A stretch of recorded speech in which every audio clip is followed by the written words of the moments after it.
Dito sa inyo. Si Steven. Paano mo siya nakilala? Tsaka, alam mo, ngayon lang nakakita ng chismosong multo. Babantay ako hapon. Tsaka, multo naman ako eh. Hindi naman nila ako makikita. Naging kayo ba? Hindi. Niligawan ka ba niya? Ano bang klaseng tanong yan? Nagkaroon ka ba ng pagtingin sa kanya? Sinubukan niya akong ligawan dati, pero di ko tinanggap kasi nire-respeto ko yung pagkakaibigan namin ni Stephanie. Gustong gusto ni Stephanie si Steven, kaya nung nalaman niyang nililigawan ako ni Steven, doon nasira yung pagkakaibigan namin. Sinubukan kong ayusin yung pagkakaibigan namin, pero tuluyan na talaga lumayo yung loob niya sa akin.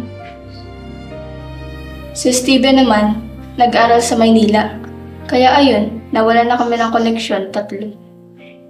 Bakit ko ba sinasabi sa'yo to? Baka mamaya, i-chismis mo pa yan sa ibang multo. Ano ka ba? Solo lang ako sa abandonadong farm.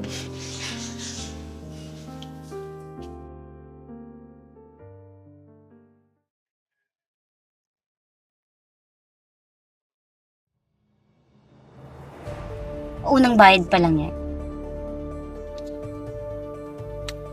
Kailangan mo wala sa focus ni Malaya.